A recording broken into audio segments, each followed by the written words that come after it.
बच्चों, आज हम मनुष्यता कविता पढ़ने जा रहे हैं और जिसके कवि हैं मैथिली शरण गुप्त। ये हिंदी साहित्य के बहुत ही प्रसिद्ध और जाने माने कवि हैं। हम इनकी कविता को पढ़ने से पहले इनका संक्षिप्त परिचय ज़रूर जानेंगे, जो कि हमें कविता को और अच्छे तरीके से समझने में मदद करेगा। गुप्त जी राम भक्त कवि माने जाते हैं, यानी कि उन्होंने राम के चरित्र को लेकर हमें बहुत सी शिक्षा और बहुत सा ज्ञान देने की कोशिश की है। राम का कीर्ति गान इनकी चिर संचित अभिलाषा रही।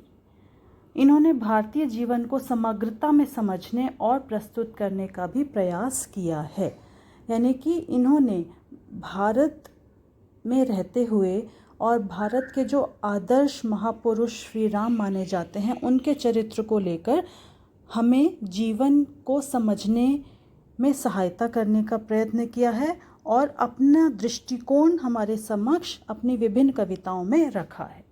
गुप्त जी की कविता की भाषा विशुद्ध खड़ी बोली है, यानी कि बोलचाल की भाषा है। भाषा पर संस्कृत का प्रभाव भी दिखाई देता है और काव्य की कथा वस्तु भारतीय इतिहास के ऐसे अंशों से ली गई है जो भारत के अतीत का स्वर्ण चित्र हमारे सामने उपस्थित करते हैं। गुप्त जी की प्रमुख कृतियां मतलब रचनाएं हैं साकेत, यशोधरा, जयद्रथ वध। तो अभी तो आप मनुष्यता कविता पढ़ेंगे, उसी से आपको पता चलेगा कि गुप्त जी के लेखन में कितनी गंभीरता है, कितनी गहराई है और कितना विस्तृत है उनका ज्ञान। तो अगर आपको रुचि हो तो बाद में जब भी कभी समय मिले तो इनकी अन्य रचनाएं भी पढ़ने की कोशिश कीजिएगा। गुप्त जी के पिता सेठ रामचरण दास भी कवि थे और इनके छोटे भाई सिया राम शरण गुप्त भी प्रसिद्ध कवि हुए हैं। आपने कक्षा 9वीं में सिया राम शरण गुप्त की कविता एक फूल की चाह पढ़ी थी, आपको याद होगा। तो वो मैथिली शरण गुप्त जी के ही छोटे भाई के द्वारा लिखी गई है। तो चलिए, हर बार की तरह इस कविता को समझने से पहले हम पाठ प्रवेश पर नज़र डालते हैं। और जैसा कि मैंने पहले भी आपको बताया है कि पाठ प्रवेश में से हमें बहुत अच्छे कुछ पॉइंट्स मिलते हैं, बहुत अच्छे शब्द मिलते हैं जो कविता से संबंधित प्रश्नों के उत्तर देने में हमारी मदद करेंगे। तो इसलिए पाठ प्रवेश को ज़रा ध्यान से समझ लीजिए। प्रकृति के अन्य प्राणियों की तुलना में मनुष्य में चेतना शक्ति की प्रबलता होती ही है। चेतना शक्ति मतलब अवेयरनेस, जानने की, सीखने की जो क्षमता होती है वो मनुष्य में अन्य जीव जंतुओं से अधिक होती है। वह अपने ही नहीं औरों के हित अहित का भी ख्याल रखने में, औरों के लिए भी कुछ कर सकने में समर्थ होता है। पशु चरागाह में चराते हैं, अपने अपने हिस्से का चराते हैं, पर मनुष्य ऐसा नहीं करता। वह जो कमाता है, जो भी कुछ उत्पादित करता है, वह औरों के लिए भी करता है, औरों के सहयोग से करता है। यानी कि मनुष्य को एक सामाजिक प्राणी कहा जाता है, सोशल बीइंग। क्यों?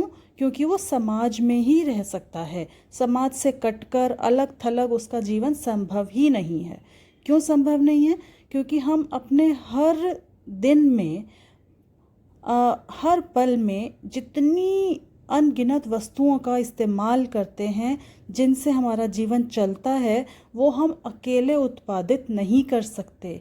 रोज़मर्रा के काम में आने वाली अनगिनत चीज़ें हैं जिनको हम तक पहुंचाने में न जाने कितने लोगों ने सहयोग दिया होगा। ठीक है, तो हमें यानी कि मनुष्य को सामाजिक प्राणी कहा गया है और वो समाज से अलग रह ही नहीं सकता। तो समाज के प्रति भी हमारे कुछ कर्तव्य बनते हैं। प्रस्तुत पाठ का कवि अपनों के लिए जीने मरने वालों को मनुष्य तो मानता है, लेकिन यह मानने को तैयार नहीं है कि ऐसे मनुष्यों में मनुष्यता के पूरे लक्षण भी हैं। यानी कि कवि का मानना है कि केवल मनुष्य के रूप में जन्म लेने से कोई मनुष्य नहीं बन जाता, बल्कि उसके अंदर कुछ ऐसे गुण होने चाहिए जो मानव कहलाने के लिए ज़रूरी हैं। वह तो उन मनुष्यों को ही महान मानेगा जिनमें अपने और अपनों के हित चिंतन से कहीं पहले और सर्वोपरि मतलब सबसे ऊपर दूसरों का हित चिंतन हो। यानी कि अपने लिए, अपनों के लिए तो हर कोई करता है। अपने जीवन को और अपनों के जीवन को सुखमय बनाने के लिए अपनों के हित के लिए तो हम सभी काम करते हैं, पर जो मनुष्य सबको एक ही नज़र से देखे, सबकी मदद करने के लिए हमेशा तैयार रहे, वही कवि की नज़रों में वास्तव में मनुष्य कहलाने के योग्य है। जिसमें वे गुण हों जिसके कारण कोई मनुष्य इस मृत्यु लोक से गमन कर जाने के बावजूद, मृत्यु लोक इस संसार को कहते हैं, क्यों? क्योंकि यहाँ जिसका जन्म होता है उसकी मृत्यु निश्चित है, इसीलिए धरती को, इस संसार को मृत्यु लोक भी कहा जाता है। तो इस संसार से जाने के बाद भी जो युगों युगों तक सबके दिलों में जीवित रहे, उसी की मृत्यु को कवि ने सुमृत्यु का नाम दिया है। तो ऐसा क्यों कह रहे हैं वो, इस कविता को पढ़कर समझते हैं और ये जानते हैं कि हमें मनुष्य होने के नाते किन किन गुणों को अपने अंदर धारण करना चाहिए और कैसा जीवन जीना चाहिए। कविता का पहला छंद देखिए।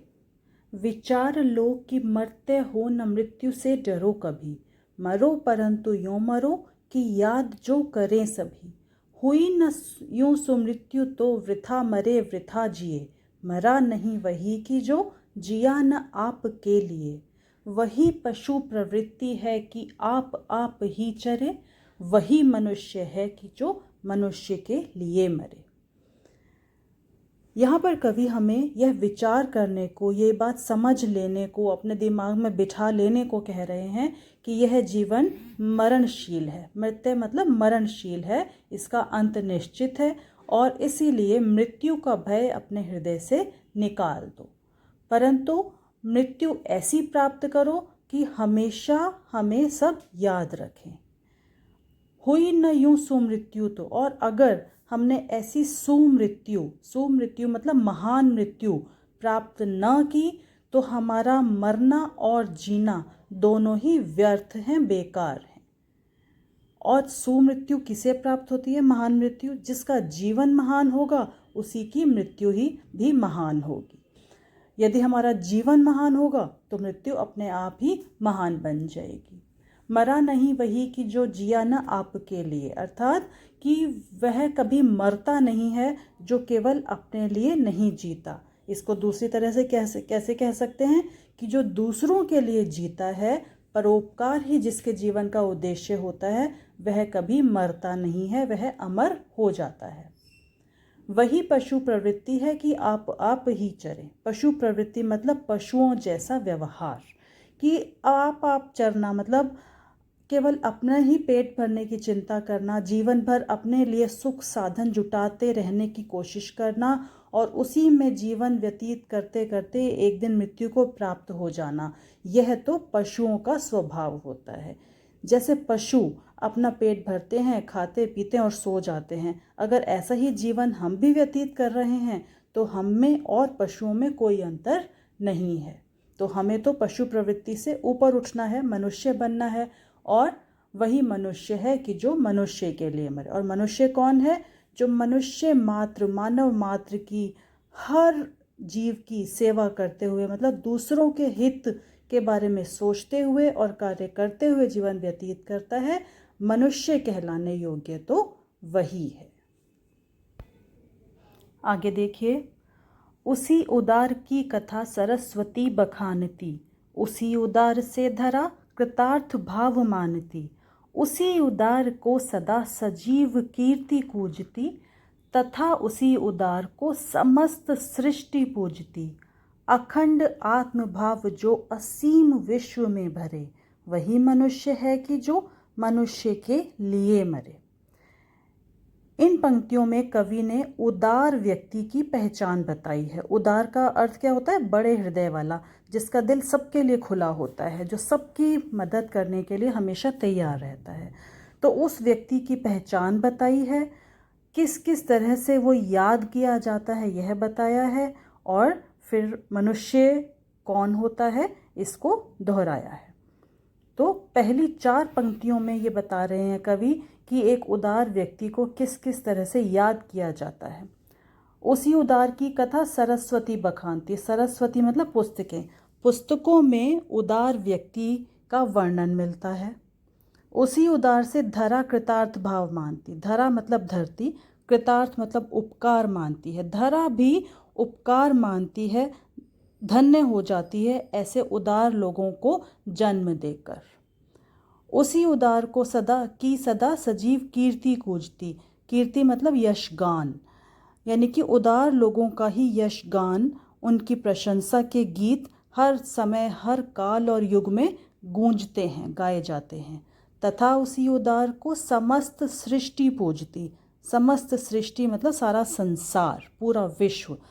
उदार लोग जो होते हैं उनको समस्त सृष्टि सम्मान के साथ याद करती है। देश और काल की सीमाओं को लांघकर हर प्राणी, हर जीव, हर व्यक्ति उदार लोगों को सम्मान के साथ याद करता है, उनको पूजता है। और अब 5वीं पंक्ति में उदार व्यक्ति की पहचान बताई है। अखंड आत्मभाव जो असीम विश्व में भरे, अखंड जो कभी टूटे ना, आत्मभाव मतलब अपनेपन की भावना, असीम विश्व मतलब पूरे संसार में। उदार कौन है? वह व्यक्ति जो समस्त विश्व में, सारे संसार में ऐसे अपनेपन का भाव भर देता है जो कभी टूटता नहीं है, खंडित नहीं होता। अर्थात जो व्यक्ति पूरे विश्व को एक सूत्र में बांधने का काम करता है, और ऐसा सूत्र, ऐसा बंधन, ऐसा संबंध जो कभी खंडित ना हो, वही उदार कहलाने के योग्य है। और मनुष्य वही है जो मनुष्य मात्र की सेवा करते करते अपना जीवन व्यतीत कर देता है। यहाँ हम एक बात और ध्यान से समझ लें कि जब हम कह रहे हैं कि दूसरों के हित चिंतन, तो दूसरों में सभी आते हैं। ऐसा नहीं है कि अपना हित चिंतन नहीं करना है, केवल दूसरों के बारे में ही सोचना है। अपना और दूसरों का हमारे लिए सब समान हो जाने चाहिए। तो हाँ, जो अपने साथ साथ दूसरों का, सभी का हित चाहता है और सभी के हित को ध्यान में रखते हुए कार्य करता है, वही मनुष्य कहलाने के योग्य है। चलिए अब आगे देखते हैं। क्षुधार्थ रंति देव ने दिया करस्थ थाल भी, तथा दधीचि ने दिया परार्थ अस्थि जाल भी। उशीनर क्षितीश ने स्वमास दान भी किया, सहर्ष वीर कर्ण ने शरीर चर्म भी दिया। अनित्य देह के लिए अनादि जीव क्या डरे, वही मनुष्य है कि जो मनुष्य के लिए मरे। इन पंक्तियों में कवि ने कुछ दानवीरों के उदाहरण दिए हैं, और 5वीं पंक्ति में ये बताया है कि हमें दान देने के लिए हमेशा तैयार क्यों रहना चाहिए। तो पहली 4 पंक्तियों में 4 उदाहरण हैं। पहला है रंती देव का। राजा रंती देव थे एक, जिन्होंने क्षुधार्त मतलब क्षुधा से व्याकुल, भूख से व्याकुल किसी व्यक्ति को करस्थ थाल मतलब अपने हाथों में दिया हुआ भोजन का थाल दान में दे दिया था। दधीचि एक ऋषि का नाम है। दधीचि ऋषि ने, ऐसा माना जाता है, दधीचि ऋषि ने देवताओं की रक्षा के लिए अपना अस्थि जाल यानी हड्डियों का ढांचा तक दान में दे दिया था।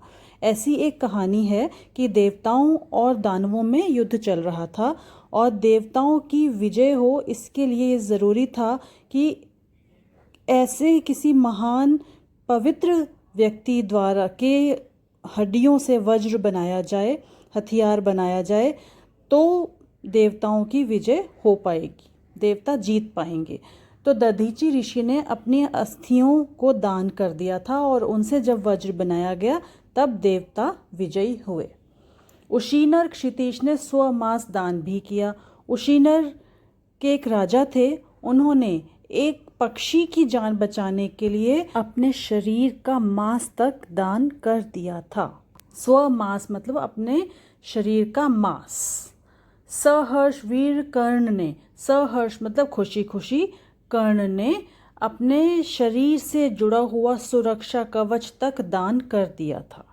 ऐसा माना जाता है कि कर्ण जब पैदा हुए तो उनके शरीर के साथ एक सुरक्षा कवच जुड़ा हुआ था, तो जब ज़रूरत पड़ी तब उन्होंने अपने मित्रों के हित के लिए अपना वो सुरक्षा कवच भी दान कर दिया था।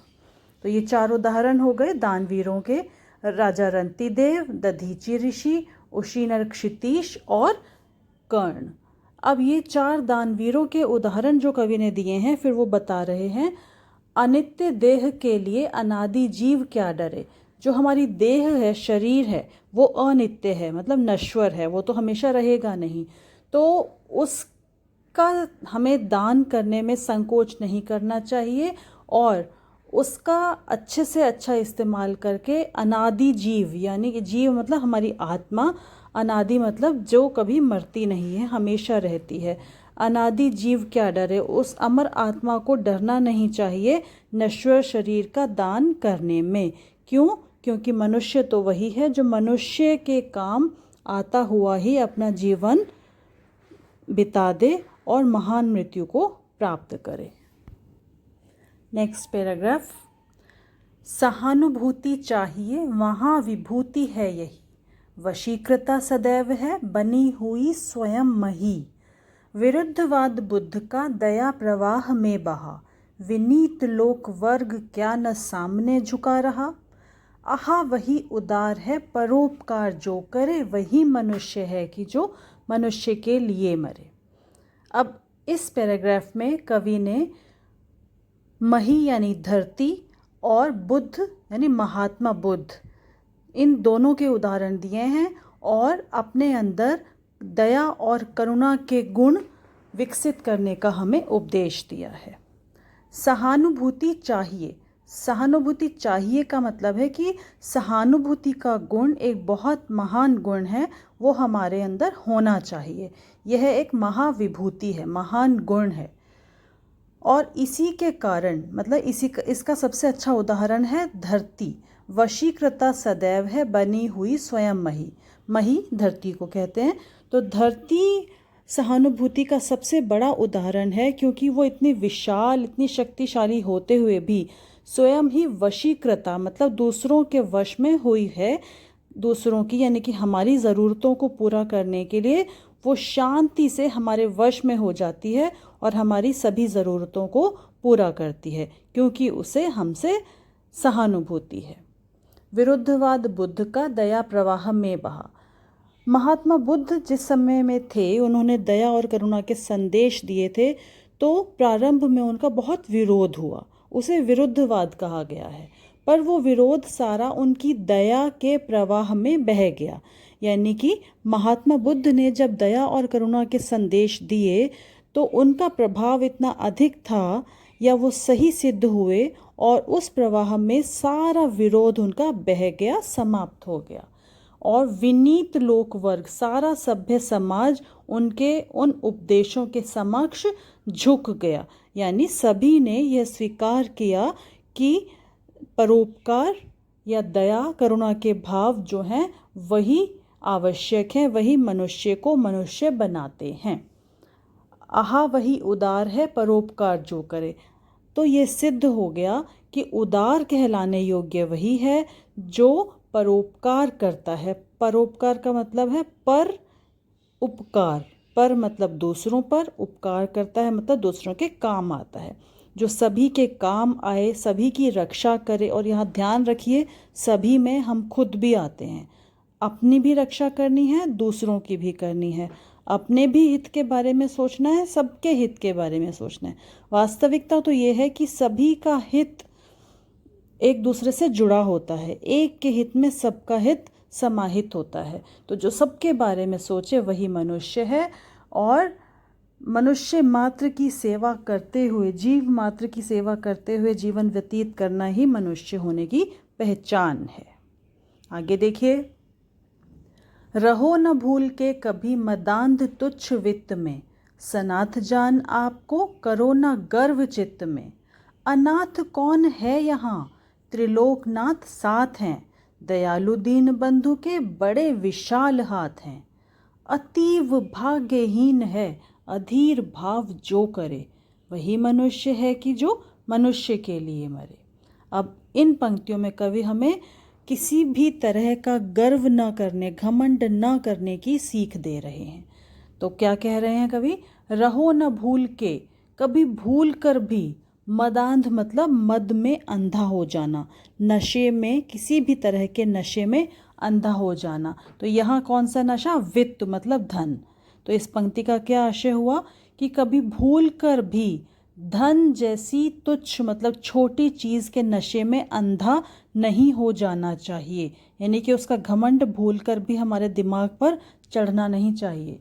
सनाथ जान आपको करो न गर्व चित्त में, यानी यदि आप सनाथ हैं, आपके सर पर किसी का हाथ है, तो यह जानकर भी कभी अपने हृदय में, चित्त मतलब मन, अपने मन में किसी तरह का अहंकार मत लाओ। क्यों ऐसा कह रहे हैं? अनाथ कौन है यहाँ? त्रिलोकनाथ साथ हैं, क्योंकि अनाथ तो कोई है ही नहीं। त्रिलोकनाथ मतलब तीनों लोकों के स्वामी अर्थात ईश्वर सभी के साथ हैं, और उनके होते हुए कोई अनाथ हो ही नहीं सकता। दयालु दीन बंधु के बड़े विशाल हाथ हैं। उस ईश्वर की क्या विशेषताएं बताई हैं? दयालु दीन बंधु, यानी कि प्रभु जो कि बहुत दयालु हैं, सभी पर दया करते हैं। दीन बंधु मतलब जो गरीबों के, दुखियों के सहायक हैं। उनके हाथ बहुत बड़े हैं, यानी कि उनके बड़े बड़े विशाल हाथ सबकी मदद करने के लिए पर्याप्त हैं, हमेशा तैयार हैं। अतीव भाग्यहीन है अधीर भाव जो करे। अब ये जानने के बाद भी कि कोई अनाथ नहीं है, ईश्वर का सहारा सबके लिए हर समय मौजूद है, अगर ये जानने पर भी कोई अपने आप को कमज़ोर या दुर्भाग्यशाली समझता है, तो वो अत्यधिक भाग्यहीन है। अतीव मतलब अत्यधिक, भाग्यहीन है मतलब दुर्भाग्यशाली है, जो अपना धैर्य खो देता है खुद को अकेला या बेसहारा समझकर। कहने का मतलब ये है कि हम सौभाग्यशाली हैं कि ईश्वर सभी के जो साथी हैं वो हर समय हमारी मदद के लिए तैयार हैं। तो हमें अपना धैर्य नहीं खोना चाहिए, और वही मनुष्य है कि जो मनुष्य के लिए मरे। तो हम मनुष्य होने के नाते हमें सभी की सहायता करना, सभी के हित के बारे में सोचना, ये हमारा कर्तव्य है, और यही हमें सही अर्थों में मनुष्य होने की पहचान कराएगा। अनंत अंतरिक्ष में अनंत देव हैं खड़े, समक्ष ही स्वबाहु जो बढ़ा रहे बड़े बड़े। परस्परावलंब से उठो तथा बढ़ो सभी, अभी अमर्त्य अंक में अपंक हो चढ़ो सभी। रहो न भूल के, रहो न यूं कि एक से न काम और का सरे। वही मनुष्य है कि जो मनुष्य के लिए मरे। अब इन पंक्तियों में भी कवि की ईश्वर के प्रति जो विश्वास है, जो धारणा है, वो स्पष्ट हो रही है। कवि का क्या मानना है कि अनंत अंतरिक्ष में, अनंत मतलब जिसकी कोई सीमा नहीं है, जो अनंत है, अंतरिक्ष ये सारा आकाश, ये ब्रह्मांड जो कि अनंत है, इसमें अनगिनत देवता मौजूद हैं।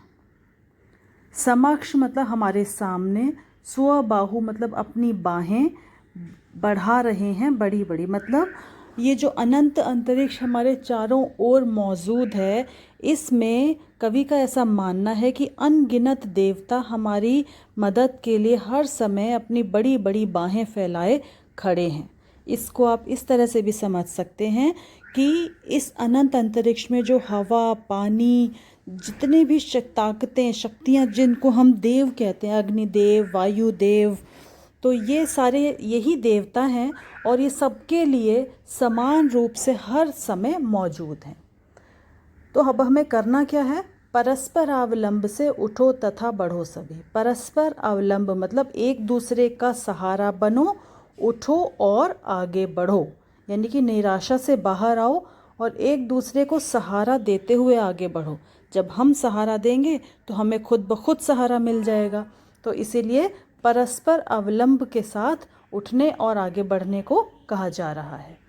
अभी अमर्त्य अंक में अपंक हो चढ़ो सभी। अमर्त्य मतलब जो कभी मरता नहीं है, अंक मतलब गोद, यानी कि ईश्वर की गोद जो कभी नष्ट नहीं होती, उसमें जाने के लिए अपने आप को अपंक मतलब निर्दोष बनाकर तैयार रखो।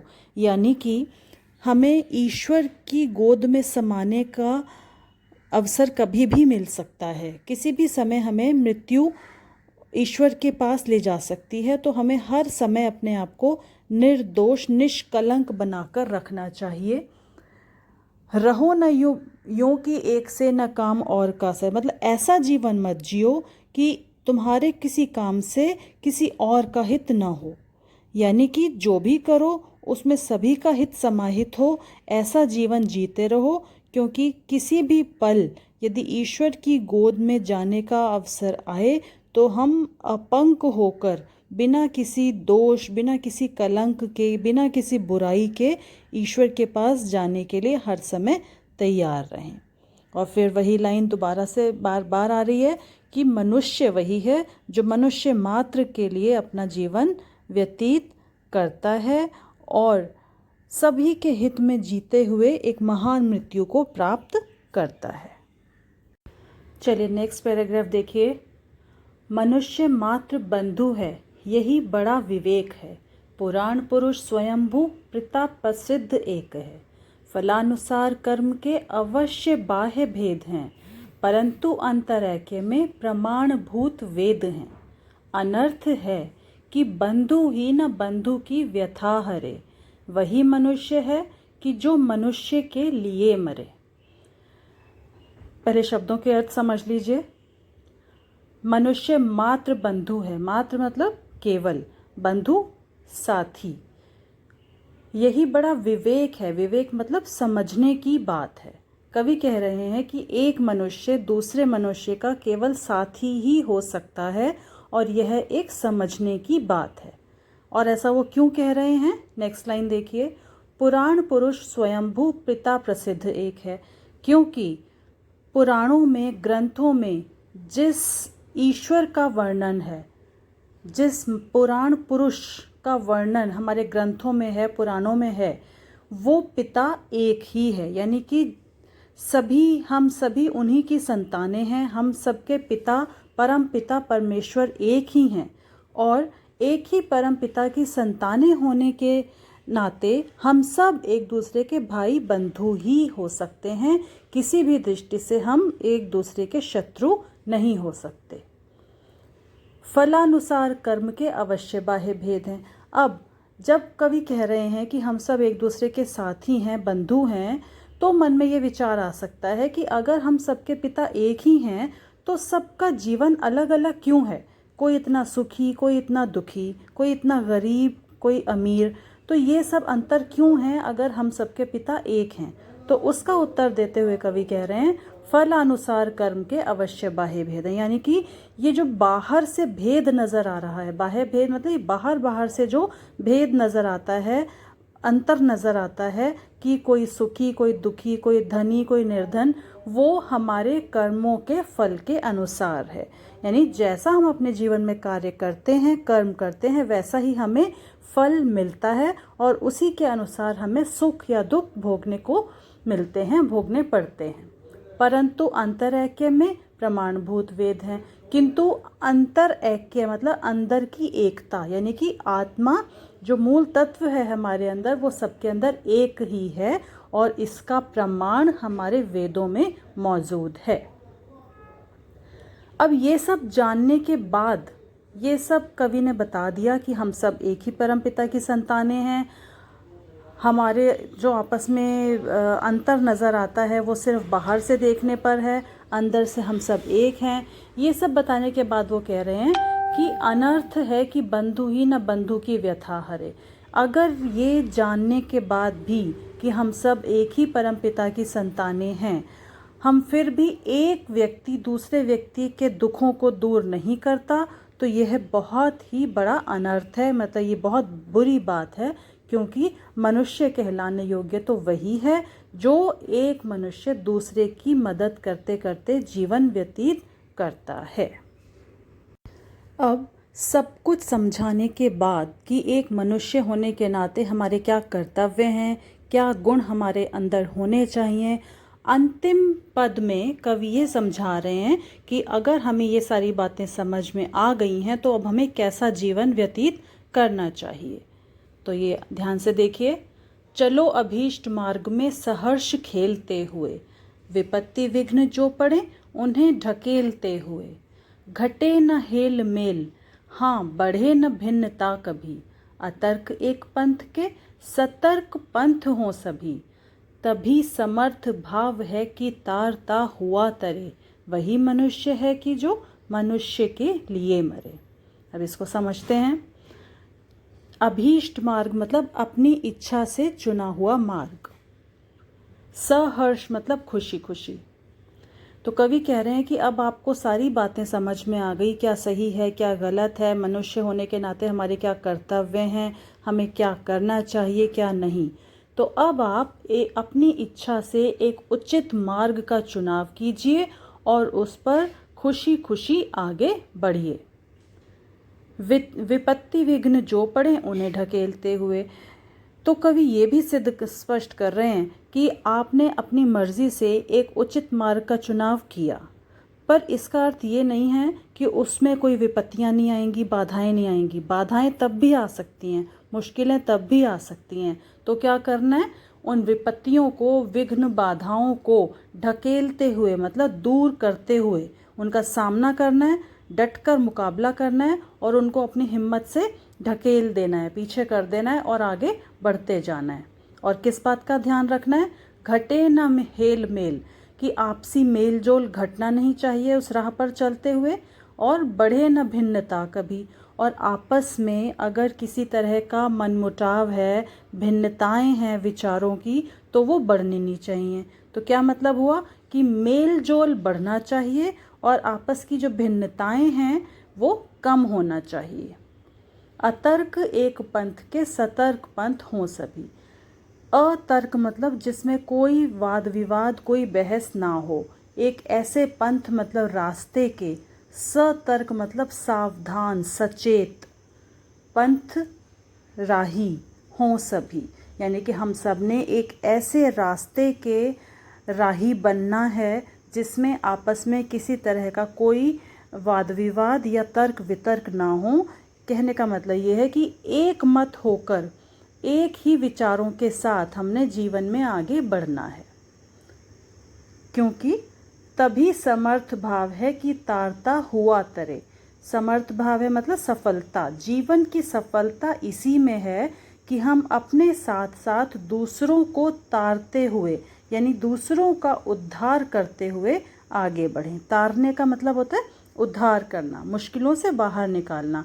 तो हम अपने साथ साथ औरों की भी मुश्किलों को दूर करें, उनको भी, उनके जीवन को भी सफल बनाने में उनकी मदद करें। इसी भाव में हमारे जीवन की सफलता निहित है। क्यों? क्योंकि मनुष्य तो वही है जो मनुष्य मात्र के लिए मतलब प्रत्येक जीव के लिए अपना जीवन न्यौछावर कर दे। तो फिर मैं याद दिला रही हूँ कि न्यौछावर करने का मतलब ये नहीं है कि अपना हित नहीं सोचना। मतलब जब अपने में और औरों में कोई अंतर ही नहीं है तो अपना और औरों का हित सोचना एक ही बात। क्योंकि जब हम सब अलग अलग हैं ही नहीं तो एक के ही हित में सभी का हित समाहित है। तो इस प्रकार कवि मैथिली शरण गुप्त ने इस पूरी कविता में मनुष्य जीवन का अर्थ बता दिया और किन गुणों को हमें धारण करना चाहिए यह भी स्पष्ट कर दिया है। अब आप इस कविता पर आधारित प्रश्नों को पढ़िए और अपने शब्दों में उनके उत्तर देने की कोशिश कीजिए। यदि किसी भी प्रश्न को समझने में या उसके उत्तर को समझने में आपको परेशानी है तो कमेंट बॉक्स में अपनी क्वेरी लिख सकते हैं।